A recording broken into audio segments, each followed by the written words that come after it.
The New York Times says the blue wall might be cooked. Quote, how the Electoral College could tilt further from Democrats. If population projections hold, in 2032, a Democratic presidential candidate who wins Pennsylvania, Michigan, Wisconsin, and Nevada loses the presidency.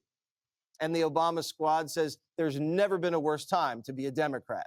Like the dinosaurs, the Democratic Party's facing new signs that them could be headed for extinction, politically speaking. The New York Times says the blue wall might be cooked. Quote, how the Electoral College could tilt further from Democrats. If population projections hold, in 2032, a Democratic presidential candidate who wins Pennsylvania, Michigan, Wisconsin, and Nevada loses the presidency. And the Obama squad says there's never been a worse time to be a Democrat. I do not think the people at the helm of the party have been willing to contend with the depth of the crisis the party is in. I mean, it is at its worst point than at almost any point in our history. And I would probably even include after the 1984. And what's funny is a lot of Democrats don't think so. They think they're in, a good position. They think they're stronger than ever, just like when Joe Scarborough was saying how Joe Biden is the sharpest he's ever been. These people are just delusional and thinking that their blue wall is safe. States like Pennsylvania, Michigan, and Wisconsin are no longer reliable. Even if Democrats win the state, it might not be enough for 270. Election when we lost 49 states. Okay, Stegosaurus, Velociraptor, Dana, what will the Democrats look like in 2032? Well, I agree that in a way it feels like they're just done, that they're never coming back. But usually parties do bounce back eventually. As I said, maybe since 1984, it hasn't been this bad. Like the cicadas, they come back every 17 years. That is a possibility. This is the Double Down Conference. They're trying to figure out a way to, how can we most not learn our lesson from the last election? And in this scenario that you have them talking about the Hamas-Israel war, and I know that that is a serious bone of contention with a lot of people there, and it's severe and it's striking. But they also talked about dark money in politics and land acknowledgments instead of talking about economics or policing or education. It's not that there aren't issues that they could grab onto. They just choose not to. Maybe they shouldn't have had this meeting in public. Yeah. Right? They maybe should have had this one behind closed doors and try to figure out and hash it out and really have it out with each other. I like seeing it in person, but just from a comm standpoint, I might have taken it behind closed doors. Tyrus, I know you wanted to start the segment with a land acknowledgement. If you no, take it away. No, no. Okay. No, land gets conquered all the time. That's how human beings work. Okay. And I think it's cicada, but I don't want to be that guy. Cicada. Yeah. Cicada. Oh, my neighbor. To touch on what she was talking about, how the Democrats are losing voters and how maybe she would have kept that meeting behind closed doors. The Democrats are losing a lot of their base, young voters, black voters, Latino voters. They're all peeling away or sitting out. The voter erosion magnifies the Electoral College disadvantage. It is cicada. I think the biggest problem that the Democratic Party has, and it's not again, I said it yesterday. This man right here is a Democrat. These ain't Democrats. The Socialist Party has a problem. They're still campaigning against a guy that they'll never compete against again. President Trump. And he makes a good point that, this guy's a Democrat. I used to be a Democrat, but most Democrats now aren't Democrats. They're socialists, they're communists, and it's a ticking time bomb. If this last election wasn't a wake-up call, I don't know really what will be. Young voters of all races are, pulling away from the Democratic Party or just completely sitting out altogether. They don't want to be involved with politics. And the voter erosion will magnify the Electoral College. Trump won. Accept it. It's over. He's not running in 20, no matter how much you want to make, because I guarantee you their entire campaign slogan is much like the dinosaurs who never thought when they looked up and saw the asteroid coming, like, hey, maybe we should walk over here. The smaller dinosaurs, the conservative ones, turned into birds and are still with us here today. But those Democrats wanted to stay there and be like, oh, it's no big. We can beat that big, beautiful asteroid that is President Trump. You've missed your window. You're not going to get him. So in your meeting, you come together and say, we'd like to acknowledge the fact that for the last decade and a half, we've battled with Trump. white flag. We lost. Regroup. Everyone who was a part of it. Thanks for playing. Send your way. It's a new team. You got to make cuts. And not only did they lose, they lost miserably. You know, a lot of their leaders tried coming at Trump as if he was some foreign agent of another country, and then you find out that it's that person coming up with the entire scheme, having Obama sign off on it. You know, this party's in shambles, in complete shambles. The trust is at an all-time low. I don't trust a single word any Democrat says. They mean nothing that they say.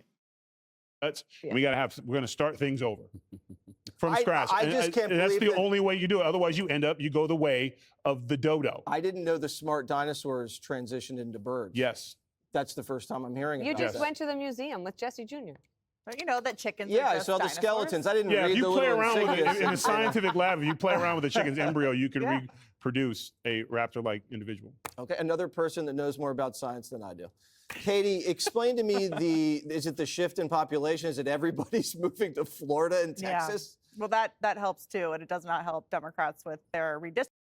And before she even says anything, it does. You know, the population growth in the red states obviously makes a difference. People are migrating to Florida, Texas at a crazy rate. And not only that, people are leaving blue states like crazy. You know, a lot of people hope that they're not going to bring their crazy politics into these red states, but you know, sometimes they do, sometimes they change because they are fleeing, you know, stupid politics. But to say that it doesn't have an effect, you're dumb. Or with the Electoral College in future elections. But the dinosaurs didn't do this to themselves. You know, this was kind of out of their control, the asteroid taking them out. Democrats are doing this to themselves. They can't get out of their own way. At this DNC meeting, they're still defending terrorism. They're doubling down on saying criminals are not a problem and that Americans should basically just live with higher crime rates, that it's some kind of distraction by the Republicans, not real life. They still are arguing. You had the Attorney General of Minnesota saying this today, that sex offenders should still be in women's bathrooms and girls' restrooms, saying they want to sue the Trump administration over transgender bathroom initiatives. Still, to this day, they're going to continue doing that. And Yeah, that's just going to be that'll always be a losing point for Democrats. Nobody wants to play ball with transgenderism. Nobody. Get it out of everything. that America is this colonialist, white supremacist nation that needs to be taken down or shamed till the end of time, which you saw in that ridiculous land acknowledgement. So they can't get out of their own way. As the country is going to the right, the Democratic Party, where the energy is shifting to the left. And I actually think that the Mamdanis and the AOCs are in control, and they're going to gain even more power. Because to at least Mamdani's credit, I think all of his solutions are ludicrous, and that communism is not a solution to housing or other issues in a city. But he's actually talking about housing prices, healthcare, cost of groceries, where at the I've said it in almost every one of my videos. The Democrats have an opportunity to capture the younger voters with the housing crisis. You know, prices are through the roof with just about anything, and we'll see what happens. That's probably why that guy in New York's doing good, like she said. DNC, it's hearing a lot of the same stuff that is kind of out in la la land for the average American, and they're not interested. Harold, you guys will bounce back, right? Look, you never bet against the future. And the problem Democrats have is we're clinging to the past. The old ideas, the old ways, it sounds and feels like we're running a 1990s campaign. And that doesn't mean I didn't like President Clinton, who won in those times. But that technology is not going to win in 2025, 26, 28. In 84 and 88, the young fellow was on, one of the Obama guys was on, talking about how bad 84 was. 88 was bad too. 92, remember, no Democrat wanted to run in 92 because H.W. Bush was so strong. He had ejected Saddam Hussein from Kuwait, and Norman Schwarzkopf was the talk of the country. Cuomo didn't run, Mario Cuomo didn't run, Bill Bradley didn't run, Al Gore didn't run. And all of a sudden, this little country governor from Arkansas said, you know, it's the economy, stupid. That's what I'm going to run on. A guy named Bill Clinton resurrected the party and basically introduced a new politics for Democrats.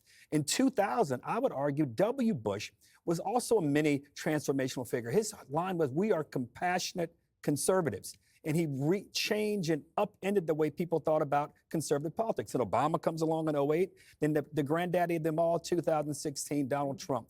who disavowed everything Republicans said he should have done by talking about immigration in a way he shouldn't have talked about, at least some said. He talked about tariffs and talked about ways to reinvigorate the economy in different ways. You think about what he's doing today. Everybody around this table was critical of Obama and Biden when they did the CHIPS Act and when Obama invested money in the car companies and the banks, saying that was state-directed capitalism. It was picking winners and losers. President Trump decided to invest in Intel. President Trump's own Commerce Secretary said this morning they're looking at investing in Boeing as well as defense companies, not investing, but taking shares. This is unprecedented. So all I say to Democrats is the door is opening. Yep. But if you're going to have land acknowledgments, if you're going to Not a fan of my government being involved in the stock market, no thanks. sit around and talk about how we're suing the president, and if you don't get off this issue of little boys playing in little girls' sports and going in their bathrooms, we're going to be in the minority a long GG, you don't get off that topic. time, and I'm going to have to listen to those kind of Democratic meetings for far longer than I want to. Oh, and we love listening to those meetings. Aren't those delicious? Up next. Yeah, for real. So the Democrats in general are just losing their base altogether, and they're in denial. Most of them are in complete denial. You know, they're a ticking time bomb, and even if they run strong candidates with good messaging, the math is just moving against them. And without extreme reforms, and like the gentleman said, you need a strong person, like how Bill Clinton just revived the party with a whole new style of politics. You know, their only style right now is socialism. And yeah, that doesn't work. Nobody wants that here. So yeah, this was a pretty funny episode. What do you guys think about Democrats? Are they doomed? Let me know in the comments. Like and subscribe, and I'll check you in the next one.